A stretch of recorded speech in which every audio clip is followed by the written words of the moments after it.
E começou o segundo turno das eleições com as pesquisas eleitorais sendo divulgadas.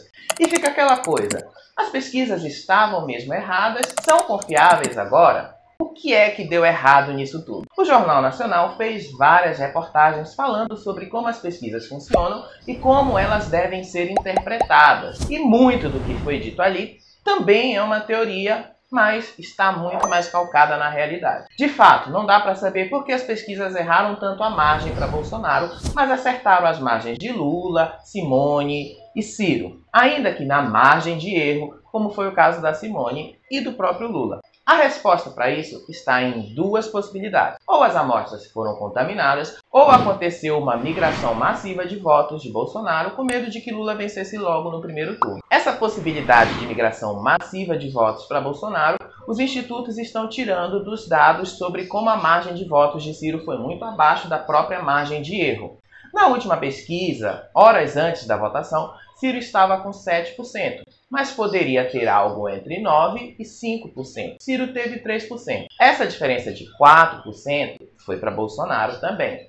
Reparem, Bolsonaro tinha 38% na véspera, segundo dados do Datafolha. Pela margem de erro, ele podia ter entre 36% ou 40%. Ele teve 43%. A tese de imigração se sustenta aí. Essa diferença de 4% de Ciro foi parar em Bolsonaro. Por outro lado, as pesquisas disseram que Lula tinha 50% dos votos válidos, mas na margem de erro poderia ter entre 48% e 52%. Lula teve 48%. Estava dentro desse intervalo, portanto. E o que pode ter dado errado no caso do Bolsonaro? A tese da migração se sustenta nos números, mas não explica o desempenho acima do esperado, que nenhuma pesquisa detectou com antecedência. Essa outra explicação pode estar na contaminação da amostra.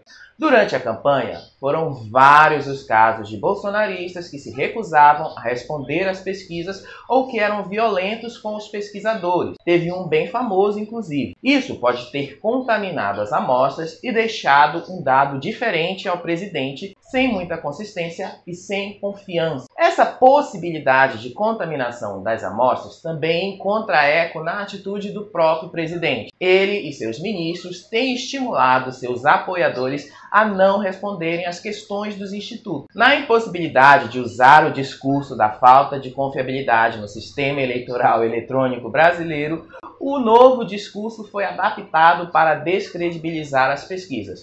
Vai rolar? Não parece que é o que vai acontecer, ou não parece que vai ser o suficiente para atrair as pessoas em volta dessa causa. As duas primeiras pesquisas foram divulgadas entre ontem e hoje e seguem apontando e confirmando o favoritismo de Lula, como as urnas mostraram.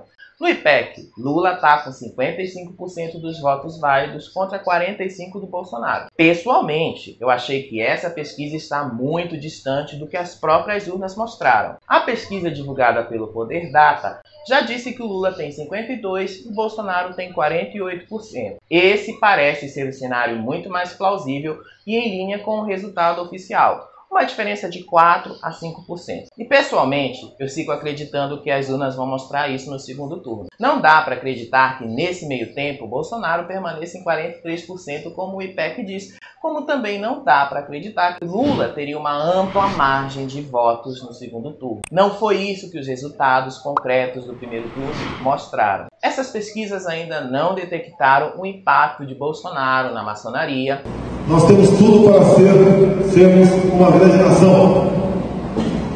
Às vezes a gente olha para um país pequeno, como alguns, até menores, que o menor estado nosso, o estado de Sergipe, que nada tem, e são destaque no mundo.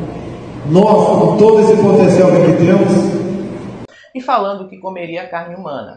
Eu vi muita gente andando, morreu um índio e eles estão cozinhando. Eles cozinham o índio. É a cultura deles. Corpo. Corpo? Bota o corpo. Mas não para comer, não. É para comer.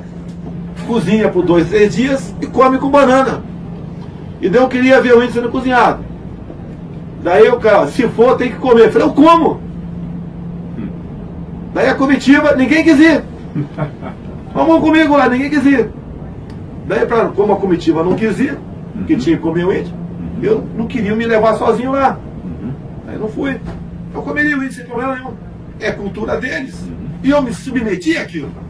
E, para quem duvida, esses vídeos estavam na rede desde 2018 e ainda também não detectaram o impacto de Bolsonaro defender o aborto em uma entrevista que ele deu há 22 anos atrás e disse que essa era uma escolha do casal. A história dele ter desejado abortar o seu filho 04 é real e bem conhecida, mas foi convenientemente esquecida ou convenientemente ignorada. Se ninguém deu importância lá em 2018, parece que vai dar importância agora, em 2022. O argumento bolsonarista de que as pesquisas são influência para o eleitor se decidir por quem vai vencer é um argumento totalmente inválido. Primeiro, porque quem se beneficiou disso foi ele mesmo, que teve essa migração de votos úteis de última hora.